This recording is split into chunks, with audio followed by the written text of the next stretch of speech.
Ce que je vais vous raconter ce soir est une histoire vraie. Une femme a vécu 47 années entières, persuadée de connaître sa famille. Et puis un soir d'automne, dans le grenier glacial d'une vieille maison normande, elle a trouvé une boîte en métal rouillé. Une seule boîte, sous une trappe que personne n'avait jamais vue. Et tout ce qu'elle croyait savoir sur ses parents s'est effondré en une seule nuit. Restez avec moi jusqu'au bout. Car ce que cette femme a découvert ce soir-là, ce que sa propre mère lui avait laissé en héritage avant de mourir, va vous bouleverser autant que cela m'a bouleversé moi-même. Je m'appelle Sarah Delaunay, documentariste indépendante. Depuis plus de 12 ans, je recueille ces histoires que les familles enterrent. Ces secrets que les murs gardent. Ces vérités que personne n'ose réveiller, parce qu'on a peur de ce qu'elles pourraient révéler. Celle que vous allez entendre m'a été confiée par une femme que j'appellerai Hélène. Pour la protéger, j'ai changé son prénom. J'ai changé celui de ses parents et celui du village où tout a basculé. Mais chaque détail que je vais vous raconter est authentique. Tout commence un matin de novembre dernier. Hélène vient d'enterrer sa mère. Une femme de 73 ans. Discrète, presque silencieuse, qui avait passé sa vie entière à sourire poliment sans jamais vraiment parler d'elle-même. Une mère affectueuse, mais étrangement absente. Comme si une partie d'elle était toujours ailleurs. Hélène avait grandi avec cette impression diffuse. Cette sensation que sa mère retenait quelque chose. Quelque chose d'ancien, quelque chose de lourd. Le père d'Hélène était mort 20 ans plus tôt. Un homme strict. Un ancien instituteur du village. Un homme que tout le monde respectait, mais que personne dans la famille ne semblait vraiment connaître. Hélène se souvenait surtout de ses silences. De ses longues promenades solitaires le dimanche. De ses regards perdus quand on lui posait certaines questions sur sa jeunesse. Hélène n'avait jamais osé insister.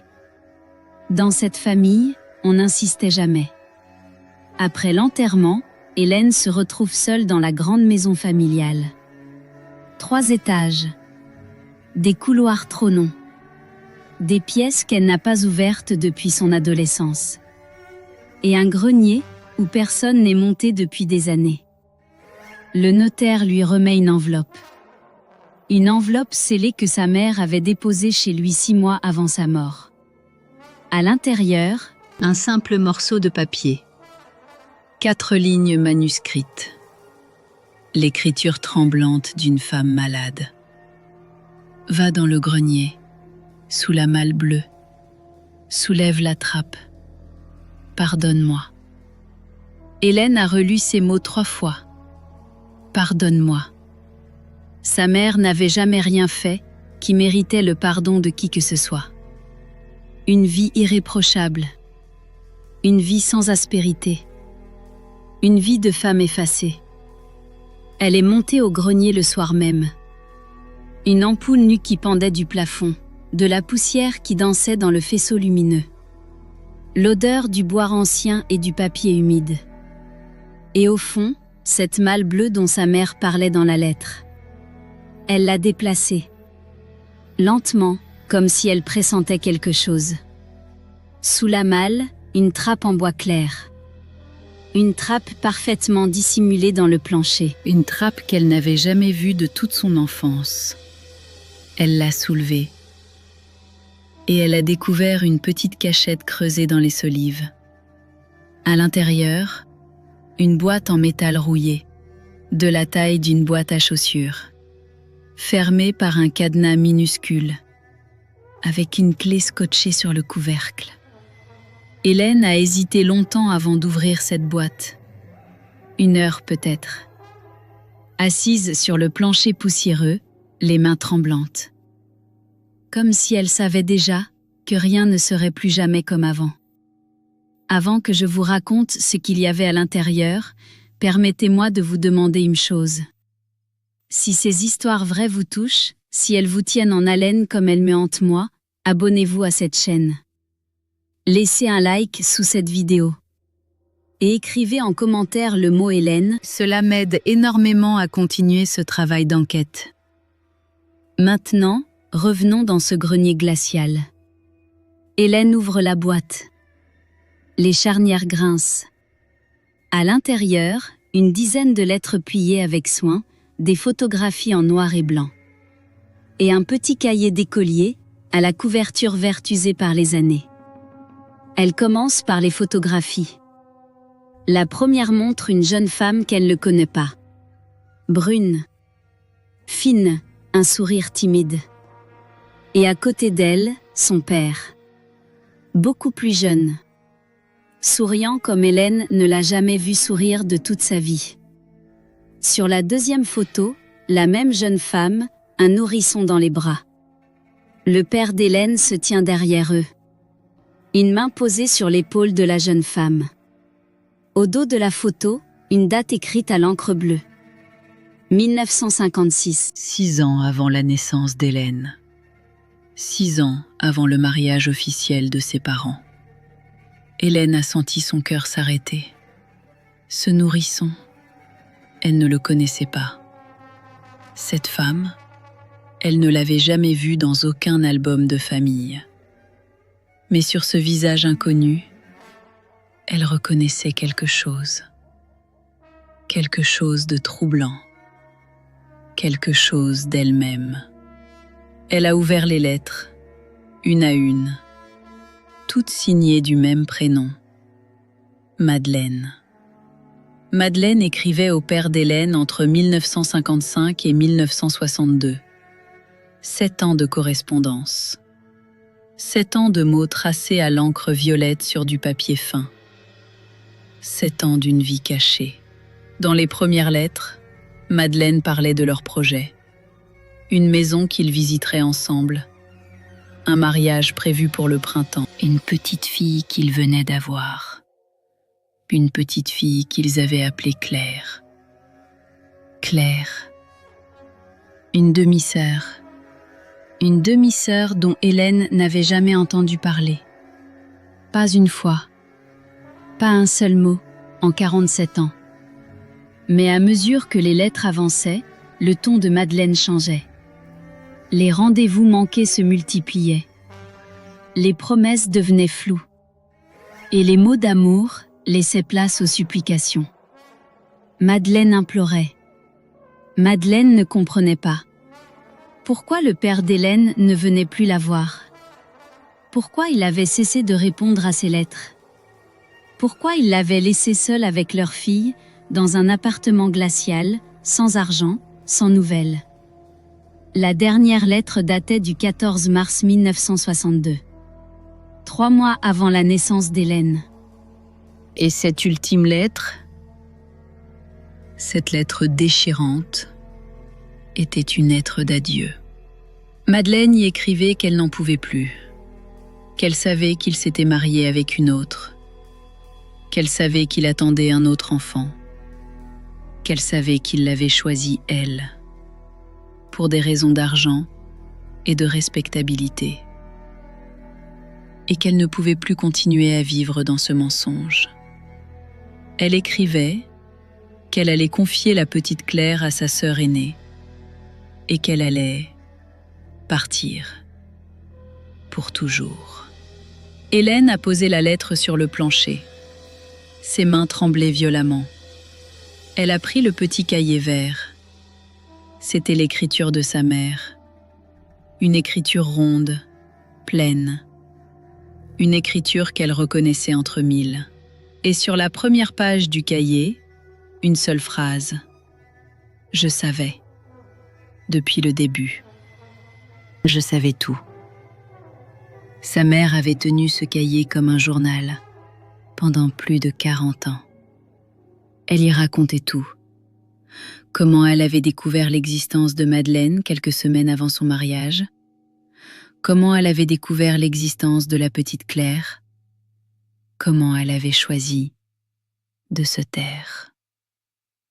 Le père d'Hélène avait quitté Madeleine pour épouser sa mère. Un mariage arrangé par les deux familles. Pour des raisons d'héritage. Pour des raisons de respectabilité. pour des raisons qu'on ne disait jamais à voix haute dans les villages de cette époque. Et Madeleine avait disparu peu après sa dernière lettre.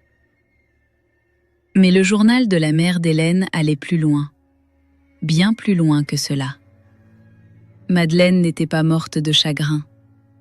Elle n'était pas non plus partie loin. Elle avait été retrouvée dans la rivière du village voisin. 3 semaines après sa dernière lettre. Officiellement, un suicide. Officiellement, une jeune femme dépressive.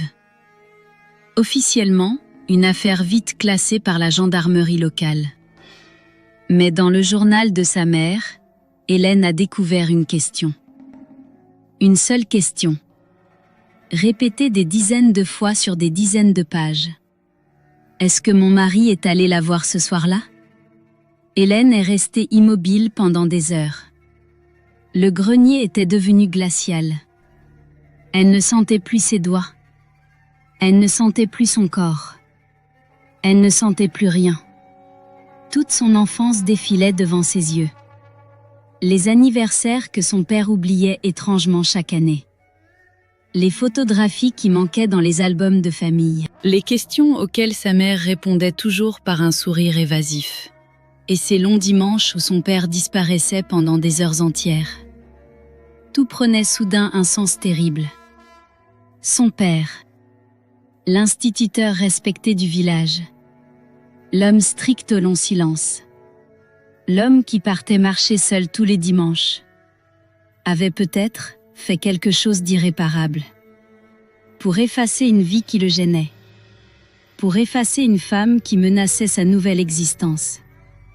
Et sa mère silencieuse, sa mère affectueuse mais distante, avait passé toute son existence à porter ce doute insupportable, sans jamais avoir le courage d'en parler, sans jamais avoir le courage de chercher la petite Claire, sans jamais avoir le courage de demander la vérité à son propre mari. Claire, la demi-sœur, quelque part, vivante peut-être, sans rien savoir. Hélène est descendue du grenier à l'aube. Elle n'avait pas dormi. Elle n'avait pas pleuré. Elle avait juste décidé. Décidé de retrouver Claire. Cela lui a pris 18 mois entiers. Avec mes propres recherches. Avec celles d'un détective privé. Avec celles des archives départementales et des registres d'état civil. Et un jour, dans une petite ville du sud-ouest de la France, Hélène a frappé à la porte d'une femme de 65 ans. Une femme qui ressemblait étrangement à la photographie en noir et blanc trouvée dans la boîte rouillée. Claire, vivante, élevée par sa tante maternelle. Persuadée toute sa vie que sa mère s'était suicidée par dépression nerveuse. Persuadée que son père biologique était un homme inconnu. Un homme de passage. Hélène lui a tout raconté. Les lettres de Madeleine. Les photographies. Le journal de sa mère. Et les questions que cette femme silencieuse avait portées en elle pendant 40 ans. Toutes les questions sans réponse. Claire a écouté en silence. Pendant 2 heures entières, sans bouger. Sans interrompre. Puis elle a pris la main d'Hélène. Et elle lui a dit une seule phrase. J'ai toujours su qu'elle ne s'était pas tuée. Claire avait passé sa vie à enquêter elle aussi, discrètement, sans moyens. Mais elle avait fini par trouver, dans les archives anciennes de la gendarmerie, un témoignage oublié. Un voisin avait vu un homme près de la rivière, le soir où Madeleine avait disparu. Un homme qu'il avait reconnu. Un instituteur du village voisin. Le témoignage avait été noté à l'époque, puis étouffé. Qu'autres affaires à cette époque, dans ces villages où les notables se protégeaient entre eux. Aujourd'hui, le père d'Hélène est mort depuis longtemps. Sa mère aussi. Aucune justice n'est plus possible. Aucun procès. Aucune vérité officielle ne sera jamais reconnue. Mais Hélène et Claire se voient chaque mois. Elles parlent pendant des heures. Elles pleurent. Elles construisent ensemble la mémoire d'une mère qu'elles n'ont jamais connue ni l'une ni l'autre. Et parfois, elles vont déposer des fleurs au bord de cette rivière. Là où Madeleine a été retrouvée un matin de mars, un lieu que personne n'a jamais marqué. Un lieu que personne n'a jamais reconnu officiellement. Mais un lieu qu'elles connaissent désormais toutes les deux. Voilà ce qu'un grenier peut cacher. Voilà ce qu'une boîte en métal rouillé peut révéler. Voilà comment 47 années de mensonges familiales peuvent s'effondrer en une seule nuit d'automne. Si cette histoire vous a touché, partagez-la autour de vous. Abonnez-vous à cette chaîne pour ne manquer aucune des prochaines enquêtes. Et dites-moi en commentaire, si vous aussi, vous avez peur de ce que pourraient cacher les murs silencieux de votre propre famille. Je m'appelle Sarah Delaunay. Et je vous donne rendez-vous très vite pour une nouvelle histoire vraie. Une nouvelle vérité enfouie, un nouveau silence enfin brisé.